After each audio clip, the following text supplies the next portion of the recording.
A 24-year-old woman vanished from the shop where she worked the evening shift. In the back room, police discovered traces of blood and signs of a struggle, but this was clearly not a robbery. The unknown attacker had left behind a cash register full of money. A few days later, the woman's body was found 5 kilometers away from the shop, and the investigation into this horrifying case would drag on for 25 long years. Only a quarter of a century later, would the world finally learn what happened to Lisa Ziegert. Lisa Marie Ziegert was born on March 24, 1968, in the American city of Holyoke, Massachusetts. She grew up in a close-knit family with 3 other siblings in a town called Agawam. From a young age, Lisa loved music and learned to play several instruments. For a time, she was even in the school band. After high school, Lisa attended Westfield State University, where she earned a teaching degree in 1990. As part of her practical training, she worked as a camp counselor and also taught Sunday school at her church. Following that, she got a job as a teacher's aide at Agawam Middle School, the very same school she had once attended. She primarily worked with a group of children with special needs. Lisa got along wonderfully with her students. At 24, she understood them better than the other teachers did. At the same time, she was highly professional and strove to ensure that every one of her students received the best possible education. The young woman also worked a part-time job in the evenings at a local gift and card shop. On Wednesday, April 15, 1992, she finished her shift at the school at around 4:30 p.m. and headed to the shop, where she was scheduled to work until 9 that evening. At around 5:30, her sister Lynn stopped by for a short visit. According to Lynn, Lisa was in a good mood that evening, and there was no sign of trouble. The next morning, another employee, Sophia Maynard, arrived at the shop to start her 9 o'clock shift. To her surprise, Lisa's car was in the parking lot. This was strange because Lisa worked at the school in the mornings and shouldn't have been at the shop instead of her classes. The lights inside the building were on, and the open sign was hanging on the door. Sophia thought that perhaps Lisa had come in for a morning shift because Easter was approaching. They had planned to inflate balloons to sell for the holiday. Sophia entered the shop and called out Lisa's name, but there was no reply. As she approached the counter, she saw Lisa's belongings, including her wallet and car keys. It all seemed very strange, and the co-worker decided to call the police. A unit arrived at the shop and began to inspect the premises. In the main part of the store, everything looked normal, but a grim discovery awaited them in the back room. Officers noticed several crushed boxes stained with blood. They later found several greeting cards scattered on the floor, also blood-stained. They also discovered a small dent in the door, which they believed could have been made by the kick of a heel. Despite all this, they were unable to find any useful leads at the shop. It soon became clear that Lisa hadn't shown up at school that morning either. The principal had even called her mother to ask if everything was all right, but her mother didn't know where her daughter was either. News of Lisa's disappearance spread quickly through the small town, and within a few hours, all of her friends, relatives, and acquaintances knew what had happened. The police first investigated the possibility of a robbery, but that theory was quickly dismissed. The money in the cash register and Lisa's wallet were untouched, and all the merchandise was in its place. Next, detectives began to reconstruct the timeline of that evening's events. They learned that Lisa's sister had left the shop at around 6 in the evening. By speaking with employees of neighboring stores, they gathered more data. At around 7:20 p.m., Lisa spoke with the owner of the carpet store next door. They discussed a pressing issue with the local parking, which was being taken up by visitors to a bowling alley. The owner told her that he wouldn't risk complaining to the drivers who parked in front of their shops because many of them, in his words, were crazy and dangerous. He and Lisa talked for about 15 minutes before he went home. By examining the cash register, police determined that the last sale was rung up at 8:20 p.m. Detectives also found a woman who had entered the shop at about 5 minutes to 9. The door was open, but the clerk never appeared. The woman thought she heard a noise coming from the back room, but she decided to just leave. Thus, the police established an approximate window for Lisa's disappearance. At 8:20, she served her last customer, and by 9, something had already happened to her. The detectives now had to figure out what occurred in that 40-minute time frame. The FBI and state police joined the local investigators to help. Together, they organized a massive search. Search parties on foot combed the area surrounding the shop, while several helicopters scanned more distant terrain. Police dogs were brought to the shop in the hope they could pick up Lisa's scent. Unfortunately, none of this yielded any results. Investigators understood that Lisa had clearly not left the shop of her own free will. So on April 17th, the local police chief announced that the case was being reclassified. While it was initially a missing persons case, 2 days after her disappearance, the police were now investigating a kidnapping. On Sunday morning, April 19th, all the local churches prayed for Lisa to be found alive and well. It was Easter, but there was no trace of a holiday spirit. At about 2 in the afternoon, a call came into the police station. A man had been walking his dog on the outskirts of town, near Route 75. As he passed a wooded area, he noticed a woman's body and immediately contacted law enforcement. The officers who arrived on the scene identified Lisa Ziegert. Her body had multiple stab wounds. Medical examiners later determined that she had also been sexually assaulted. Her body was found about 5 kilometers from the shop. This meant the attacker had most likely driven her there in a vehicle. Detectives immediately cordoned off the area and moved in a straight line to avoid compromising potential evidence. It had been raining in those days, and there were several tire tracks on the muddy dirt road. Unfortunately, police were unable to find the weapon or any other significant clues. The news that Lisa had fallen victim to an unknown brutal killer spread rapidly through the town. A memorial service was held at the church where she had taught Sunday school. Nearly 1,000 people attended. The residents of the small town, accustomed to a quiet and safe life, fell into a state bordering on panic. Many shop owners eliminated single-person shifts, and colleagues began escorting each other to their cars. Self-defense classes were filled to capacity within days. In addition, around 300 women applied for firearm permits. The entire town feared the unknown attacker might strike again. Meanwhile, the police and the FBI worked on the case nearly around the clock. It was soon revealed that they had managed to obtain a DNA sample from the crime scene that could belong to the killer. They investigated Lisa's boyfriend, but he had an alibi, and his DNA did not match the sample. The woman's friends, colleagues, and relatives also underwent DNA testing, and again, there were no matches. The police also received many tips from local residents. Some reported seeing a suspicious car on the night of Lisa's murder, while others claimed to know the culprit's name. However, all these leads went nowhere and were dismissed by detectives. From the tire tracks on the road near where the body was found, police determined they were left by a van or a large SUV. Detectives questioned all drivers of similar vehicles, but again came no closer to catching the perpetrator. But they did manage to find a witness who might have seen that very vehicle. An employee of a store near where Lisa worked was driving home at about 9:15 p.m. While stopped at a traffic light, she saw a large SUV turn off the road and head toward the spot where Lisa's body would later be found. The woman couldn't describe the car in more detail because it was dark. She only noted that she believed a man and a woman were in the vehicle. She added a very strange detail.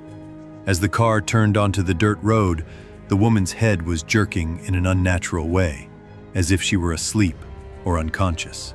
Alas, this information also failed to lead to a suspect. From that point on, the leads ran dry. The police continued to work the case, but with each passing month, hope of solving this grim mystery faded. A year and a half passed before Lisa's family and friends got a new chance to learn the truth. In October 1993, a national television program aired an episode dedicated to the case. The popular show produced segments on unsolved cases, which brought them enormous attention. Sometimes, this led to new witnesses contacting the police, giving a case a second wind. Lisa's case was no exception. Within an hour of the broadcast, several hundred people called the police with some information. As is often the case, most of these tips led nowhere, but the police investigated every single one. According to detectives, they managed to identify a few valuable leads from the calls, but they did not specify what they were. Unfortunately, this also led to nothing. Years went by, and the chances of solving the case continued to dwindle. Lisa's family worked hard to ensure her legacy was not forgotten.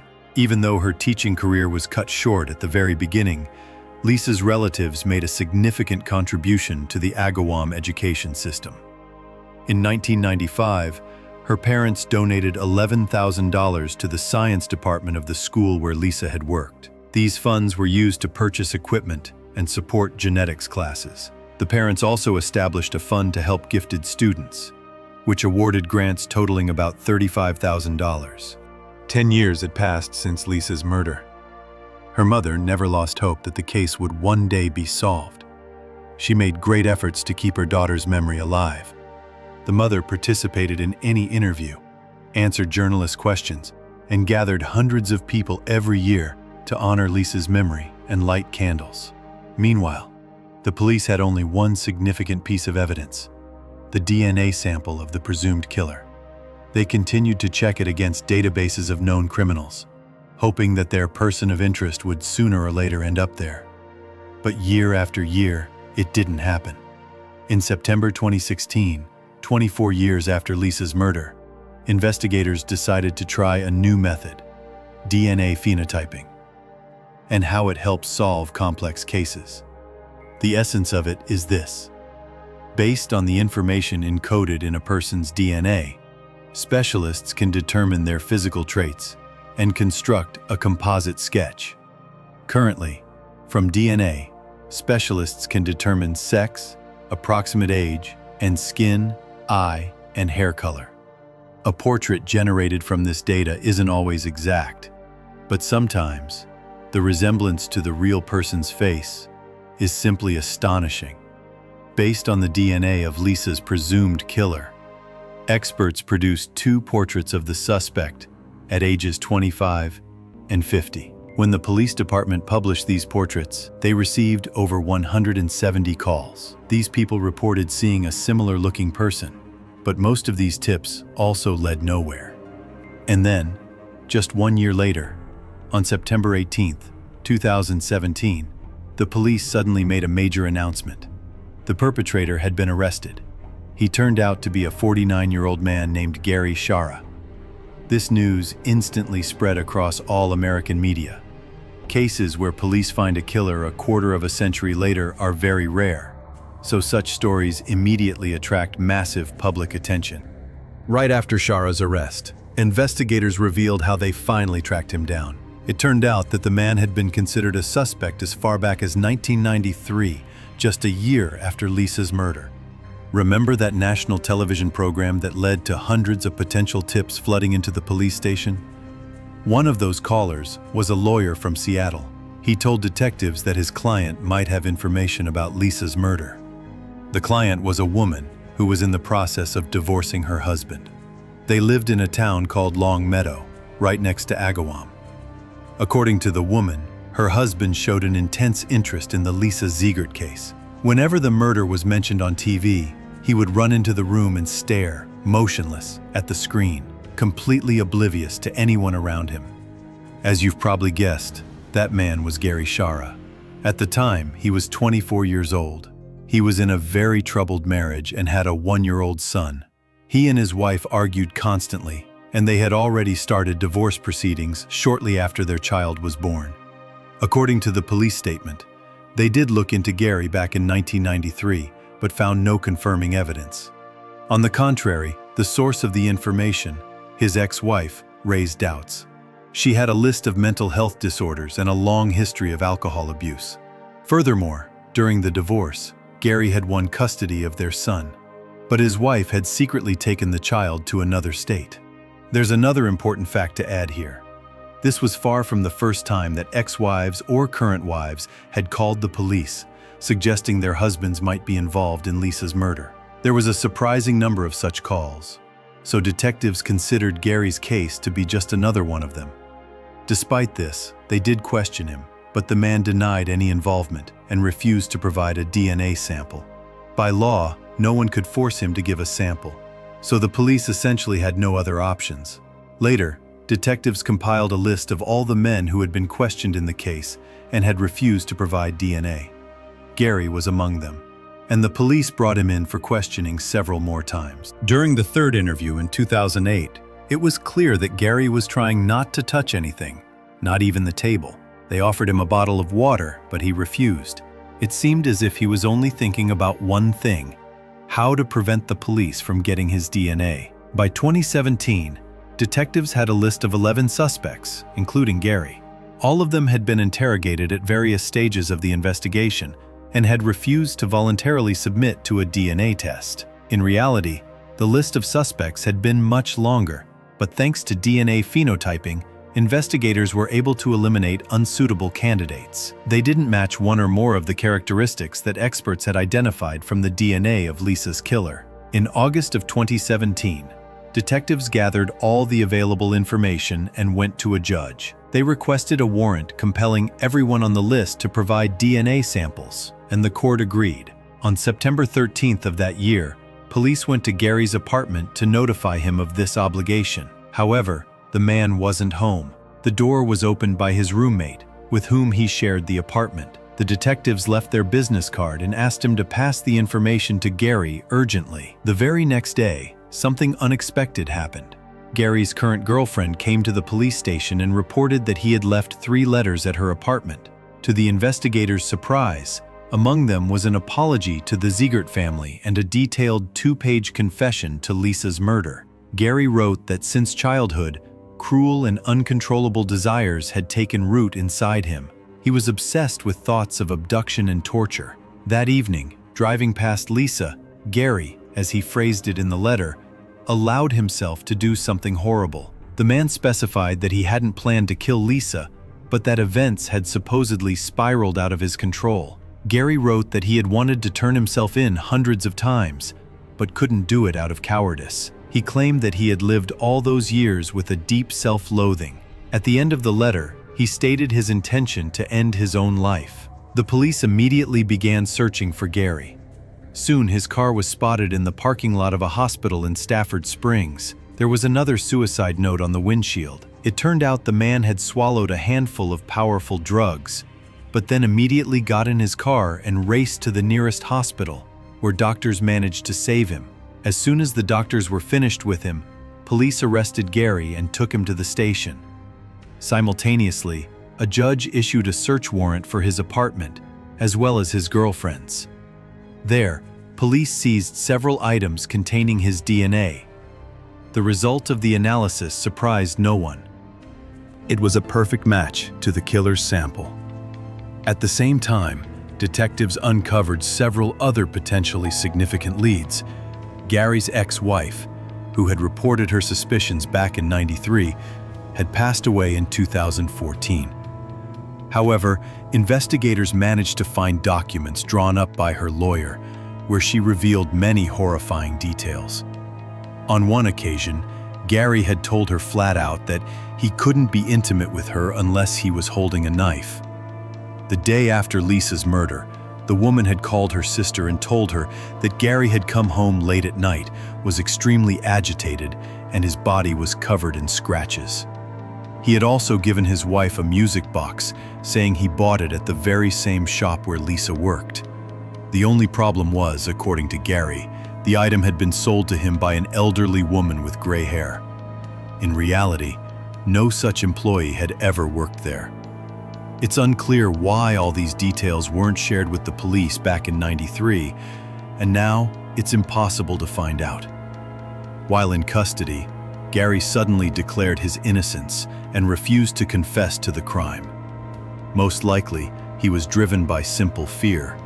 But with such a mountain of evidence, there was no chance of escaping punishment. The only thing he managed to achieve was a delay. The trial was not set to begin for another 2 years. But Gary, who was in a cell the entire time, suddenly decided to give a full confession. On September 21, 2019, he appeared before a judge and took full responsibility for the murder of Lisa Ziegert. He was convicted of first-degree murder, and in the state of Massachusetts, such a verdict carries a mandatory sentence of life in prison without the possibility of parole. Lisa's family was present in the courtroom. Her mother, who had hoped for 25 years to learn the truth, gave a speech. She thanked everyone who took part in the investigation, as well as the ordinary, caring people who had supported her family all that time. In the end, the killer was sent to live out the rest of his life behind bars. One of the longest-running criminal cases in the state's history was officially closed. Even though it took a quarter of a century, in a case like this, a bitter truth is always better than an endless unknown.